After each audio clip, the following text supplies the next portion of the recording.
Have you ever noticed how easy it is for people to mistake confidence for truth? The loudest voices in our world, whether political, religious, or online, often sound so sure of themselves that we stop questioning what they're saying. And yet, that's exactly when we should be asking the hardest questions. Welcome to Mythologizing the Bible, where we'll be taking a look at 3 readings from the Christian Bible through the lens of sacred myth. As we reflect on the readings for the 32nd Sunday in Ordinary Time, Cycle C, we'll explore how faith and belief can either inspire thoughtful courage or become a shield for bad ideas, and how silence in the face of false certainty allows harmful ideologies to take root. In this episode, we're asking an honest question. What does it mean to live with integrity in an age of misinformation? Because real faith, whether religious or secular, isn't about believing harder. It's about thinking deeper, questioning more honestly, and speaking up with confidence that's grounded in truth. So grab a comfy seat, a glass of your favorite beverage, and let's look at some ancient stories together in this edition of Mythologizing the Bible, where we'll be exploring the readings for the 32nd Sunday in Ordinary Time, Cycle C of the Roman Catholic Lectionary. In this series, we're exploring readings from the Bible through the lens of sacred myth, looking for interpretations and lessons that don't demand a belief in the supernatural. What that means from a practical standpoint is that we will assume that these stories and writings are fiction, written by pre-scientific people with their own agendas and different audiences. Now, you might agree with the lessons I find, but I encourage you to look for something that rings true to you. Part of the beauty of understanding these writings as sacred myths is that we're free to interpret them for ourselves. We're free to learn the lessons that we need right now. So with that, let's dive in. As I said, tonight we'll be looking at the readings for the 32nd Sunday in Ordinary Time, Cycle C. Our first reading is from 2 Maccabees. It's chapter 7, verses 1 and 2, and verses 9 through 14. Our second reading is from the second letter to the Thessalonians. It's chapter 2, verse 16, through chapter 3, verse 5.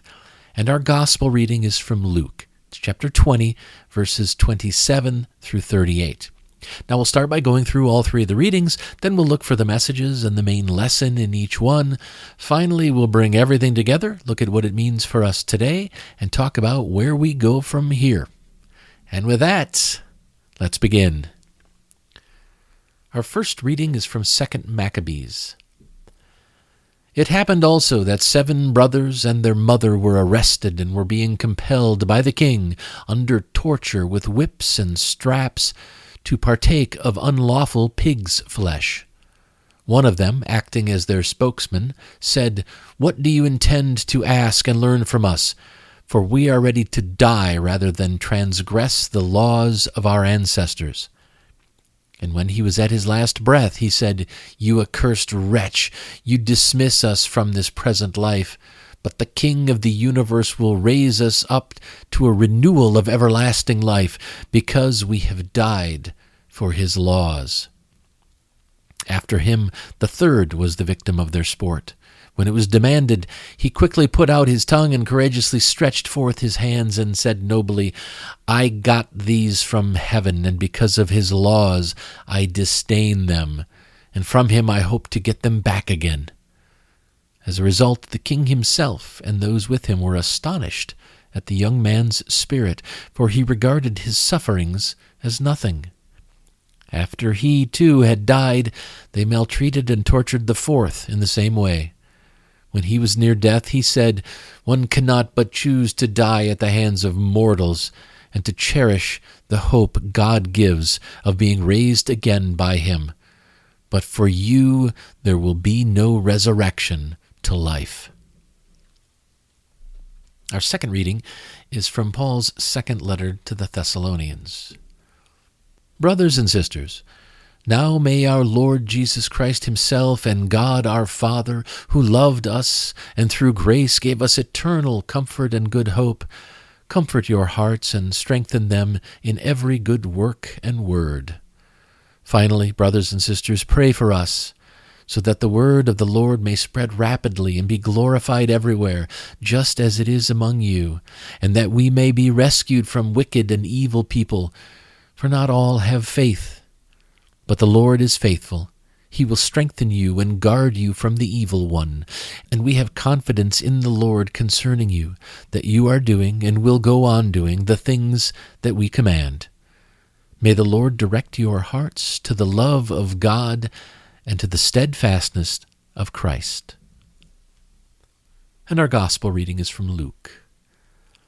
Some Sadducees, those who say there is no resurrection, came to him and asked him a question. Teacher, Moses wrote for us that if a man's brother dies leaving a wife but no children, the man shall marry the widow and raise up children for his brother. Now there were 7 brothers. The first married a woman and died childless. Then the second and the third married her, and so on. The same way, all 7 died childless. Finally, the woman also died. In the resurrection, therefore, whose wife will the woman be? For the 7 had married her. Jesus said to them, Those who belong to this age marry and are given in marriage, but those who are considered worthy of a place in that age and in the resurrection from the dead neither marry nor are given in marriage. Indeed, they cannot die any more, because they are like angels and are children of God, being children of the resurrection. And the fact that the dead are raised, Moses himself showed in the story about the bush, where he speaks of the Lord as the God of Abraham, the God of Isaac, and the God of Jacob. Now he is God, not of the dead, but of the living, for to him all of them are alive. All right, so let's go back and take a critical look at these readings and see what learnings and lessons we can find if we dig around just a little bit. So our first reading was from 2 Maccabees, and this story is a bit of a brutal one. And a mother and her 7 sons are tortured for refusing to betray their convictions. It's hard to imagine that kind of courage, and even harder to watch how religion often romanticizes that level of suffering. Yet underneath the ancient imagery lies something timeless and deeply human, which is the courage to stand firm when the world demands silence or something else. These young men and their mother weren't martyrs for doctrine. They were symbols of moral integrity. They were willing to face unthinkable consequences rather than betray what they knew to be right. Now, in that sense, their story isn't about supernatural reward. It's about human resilience in the face of extreme oppression. Now, today, most of us won't be asked to die for what we believe, but we are asked daily to live with integrity when it's easier not to. And that's where courage often fails. Too many decent people stay quiet while cruelty gets loud. We watch lies spread. We watch rights erode and hatred grow, and we tell ourselves that speaking up might cause conflict, might cost us friends or make us targets. But silence is what allows corruption to flourish. Integrity isn't just about what we believe privately. It's about what we're willing to defend publicly. The mother and her sons stood their ground in a world that demanded obedience. We're asked to do the same in a world that rewards apathy. When we consider foundational values, this story calls us to practice integrity and courage, 2 values that keep moral action aligned with truth, even when empathy makes us wish we could avoid confrontation. Courage doesn't mean attacking others. It means speaking truth with compassion and conviction, even when it's uncomfortable.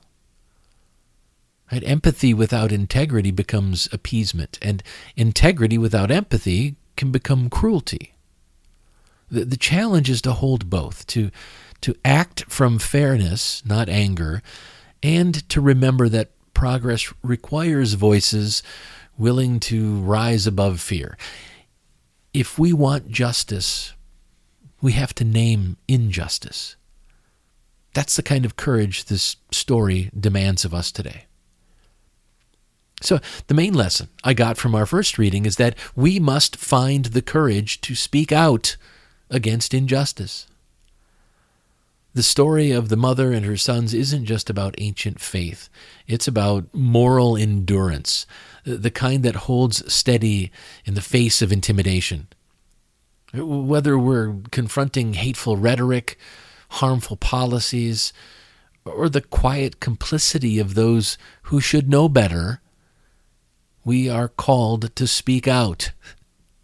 It doesn't take divine power, just human courage. Because when good people stay silent, injustice wins by default. We must find the courage to speak out against injustice.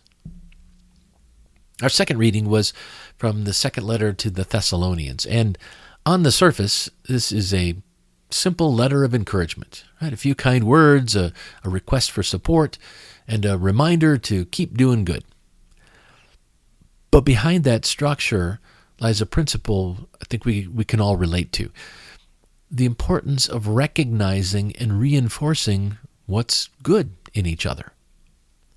Too often, we focus on what's broken in people, in politics, our institutions. We forget how powerful genuine encouragement can be. When someone takes the time to say, I see what you're doing, and it matters, well, that strengthens integrity, and it gives people the courage to keep showing up. Whether you call it a prayer, a blessing, or just a kind word, encouragement is fuel for human decency. Now, Paul's prayer for the rapid spread of the word of the Lord has often been treated as proof of divine truth. But history tells a more human story. Ideas, even false or dangerous ones, can spread quickly when they meet a social need or when they serve powerful interests. Christianity, Islam, even modern conspiracy movements all prove that speed and truth aren't the same thing. The early Christian message resonated because it offered hope to the oppressed, but its explosive growth had more to do with politics and power than with miracles. Constantine's decision to make literalist Christianity the religion of the Roman Empire wasn't divine destiny. It was strategic control. The message here isn't about the supernatural spread of faith. It's about how messages take root when they speak to real human needs. So what can we take from this without the religious framing? Well, encouragement and integrity go hand in hand. And encouragement without honesty is flattery. Honesty without encouragement, that can crush the spirit. When we genuinely lift each other up, when we praise effort, support growth, and remind each other why our values matter, we're investing in a culture that prizes both truth and empathy. That's the heart of this passage. Encouragement isn't a passive gesture. It's an act of cooperation that strengthens moral resolve and helps people keep going when cynicism or despair could set in. Encouraging solid values means doing more than agreeing with what feels comfortable. It means modeling fairness, integrity, and compassion so others feel empowered to do the same. Anyway, the main lesson I got from our second reading is that it's important to encourage solid values. This reading reminds us that progress, a personal, social, or spiritual, progress isn't driven by divine intervention. progress is built through everyday acts of encouragement, accountability, and care. When we take time to lift each other up, to recognize what's good and to nurture that, we strengthen the moral fabric that holds communities together. That's what it means to encourage solid values, not with empty praise, but with truth, empathy, and purpose. It's important to encourage solid values.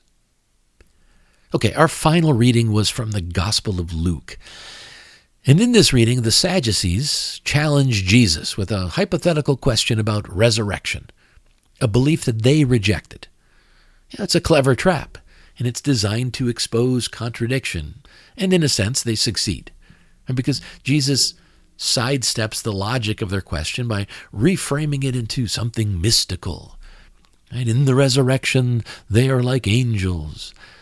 Well, that may have silenced the critics in the story, but it didn't actually answer the question. And that's a problem. Because when faith becomes a tool to avoid hard questions rather than engage with those hard questions, it drifts away from truth and into dogma. The story reminds us that if we want our beliefs, religious or otherwise, to be meaningful, they absolutely have to stand up to a little honest scrutiny. Blind acceptance might feel comfortable, but it doesn't make something true. The literal belief in a bodily resurrection is one of Christianity's most fragile claims. The early followers of Yeshua were trying to reconcile their leader's brutal execution with the hope that his message hadn't been in vain. The resurrection story became a way for them to say, death doesn't win. That's a beautiful metaphor, but a terrible argument if it's taken literally. The early Gnostic Christians, who interpreted that claim symbolically, were later crushed by the literalist Christians. Once Constantine made the literal Christians, that form of Christianity, the official religion of the empire. And ever since, most Christians have simply inherited that belief without ever examining it very closely. What does it even mean to have a resurrected body? Which version of yourself comes back? Would your great-grandmother recognize you? Would you recognize her? These aren't silly questions. They're logical ones that expose how much of faith is built on inherited stories rather than being built on examined truth. But this story offers us something valuable anyway. Not in its theology, but in its challenge. It forces us to ask, do I believe this because it's true or because it's comforting? A humanistic approach demands integrity, the courage to align belief with evidence, experience, and reason. When we abandon curiosity in favor of conformity, we stop growing. The foundational values of integrity and curiosity call us to think critically, to welcome difficult questions, and to refine our understanding rather than just defend it blindly.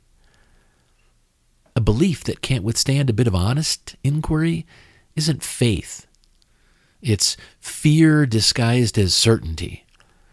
Whether the topic is religion, politics, or personal values, intellectual honesty means being willing to say, I don't know, and then doing the work to find out. So the main lesson I got from our gospel reading is that we must be able to logically defend our beliefs. The story of the Sadducees and Jesus isn't really about resurrection. It's about reasoning. It challenges us to test what we claim to believe and to reject the easy answers that just crumble under the slightest bit of scrutiny. We don't honor truth by protecting fragile ideas. We honor it by asking better questions. Real wisdom doesn't fear examination. Real wisdom thrives on it. The world doesn't need more blind believers. It needs more honest thinkers. we must be able to logically defend our beliefs. All right, let's review the lessons we've talked about so far. In our first reading from 2nd Maccabees, the main lesson I came away with was we must find the courage to speak out against injustice. In our second reading from 2nd Thessalonians, the main lesson I got was it's important to encourage solid values. And finally, the main lesson I got from our gospel reading was we must be able to logically defend our beliefs. It's so tempting to just nod along with the loudest voices, especially when they're saying things that make us feel seen or validated. But comfort isn't the same as truth. Real growth takes curiosity, the willingness to stop, think, and ask, does this actually make sense? Or, why do I believe this? Blind agreement is easy. Discernment takes work. It takes integrity to question not just what others are saying, but question what we've come to accept ourselves. If we want a world that's grounded in honesty and understanding and instead of noise and manipulation, we have to become thinkers, not echo chambers. The future depends on our courage to ask better questions and to never stop learning. So let's step back and take another look at these readings overall and see if we can figure out what these lessons really mean to us in our daily lives. To do this, I'll try to answer two questions. So what and now what? Okay, so what? Why should we care about any of this? Well, we should care about this because silence looks a lot like agreement. When hateful extremist voices dominate the conversation, like they do so often today, people start assuming they speak for everyone. They don't. But if people who value fairness, empathy, and integrity stay quiet, the extremist voices are the only voices the world hears.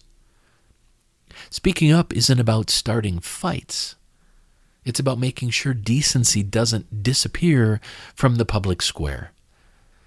This is important because confidence is contagious. The loudest people aren't always the most informed. They're just the most comfortable taking up space. Imagine what could happen if people with real values, grounded in compassion and truth, spoke with the same level of confidence. We don't need to match their volume. We just need to match their conviction. We should care about this because moral courage is learned through practice. You don't wake up one day fearless. You build it by speaking up, even in small ways, and realizing you survived it. The more we do it, the easier it gets. That's how courage spreads, person to person, conversation to conversation, until it starts shaping the culture again. This is important because this is about protecting the soul of our communities. Confidence built on empathy and integrity can change the tone of our entire society. It reminds people that kindness isn't weakness, and truth doesn't have to shout to be heard. So yes, we need to speak up, not with arrogance, not with hate, but with steady, grounded confidence that the values of compassion, fairness, and cooperation still matter. And the last question I'll try to answer is, now what? What are we supposed to do? Where do we go from here? Well, I'll admit, it's easy to get discouraged by how loud and hateful the world can sound right now. But the truth is, most of us who value fairness, empathy, and integrity are a lot quieter than we should be. So this week's question is about finding your voice.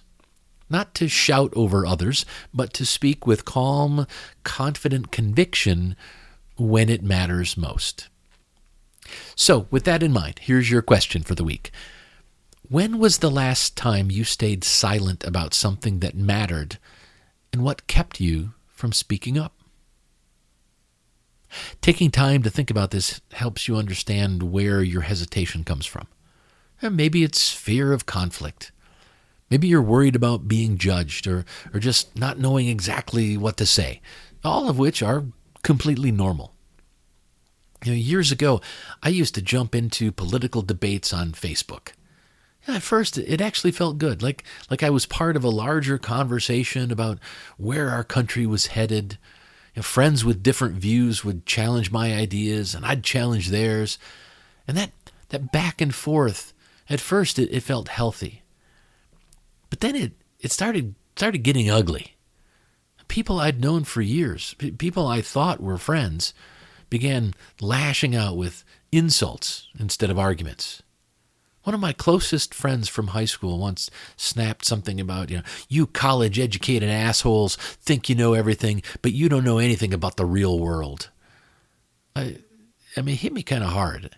And after a few experiences like that, I just gave up. I stopped posting anything remotely political because it didn't seem worth the emotional toll.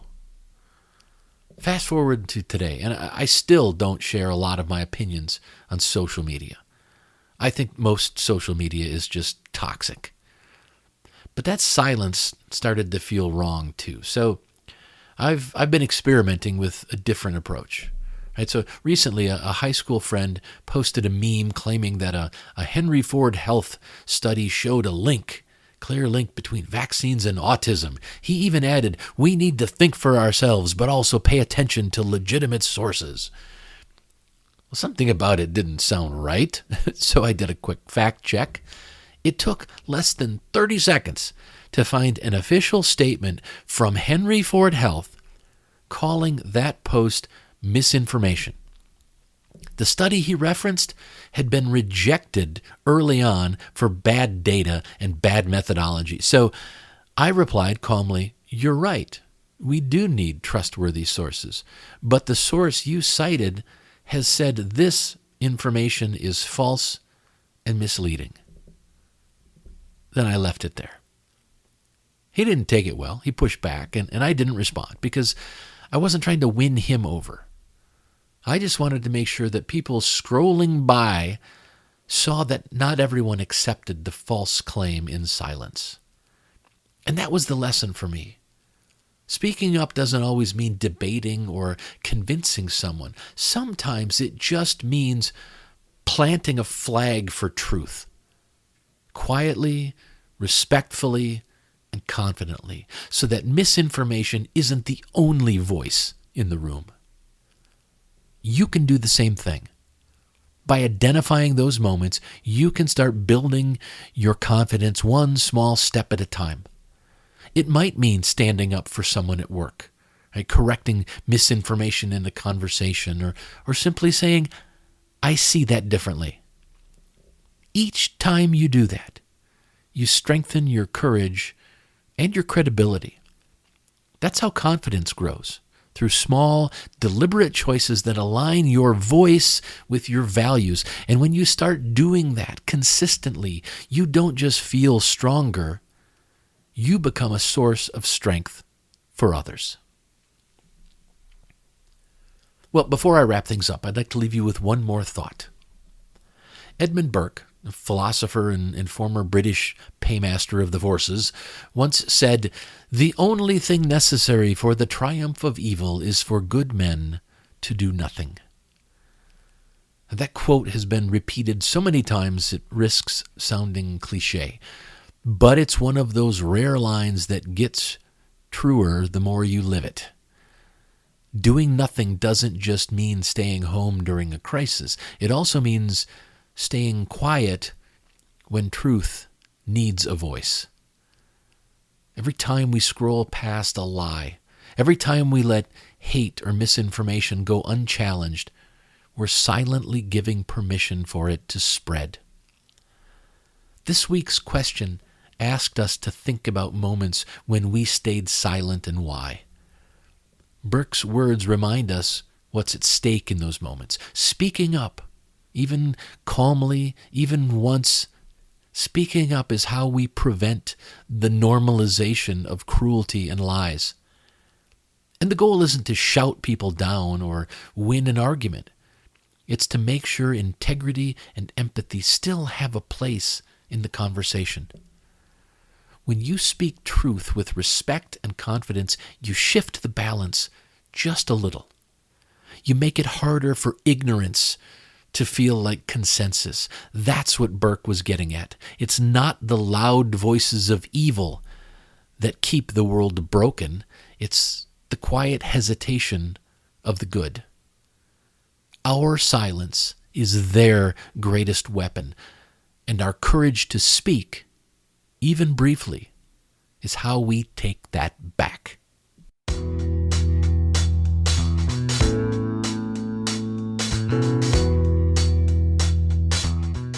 All right, we've come to the end of this episode. Thanks for joining me. I'll be back again next week. But in the meantime, I encourage you to engage with our question for the week. And pay attention to the important lessons you come across wherever you find them. You'll create a more purposeful and joyful life, and you'll start to feel more connected to the world and the people around you.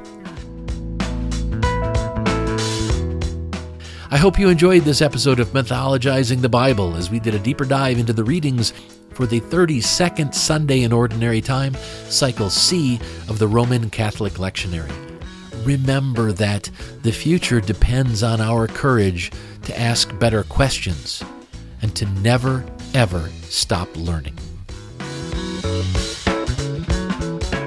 The Bible readings used for this episode are from the New Revised Standard Version Updated Edition, copyright 2021, National Council of Churches of Christ in the United States of America. Used by permission, all rights reserved worldwide.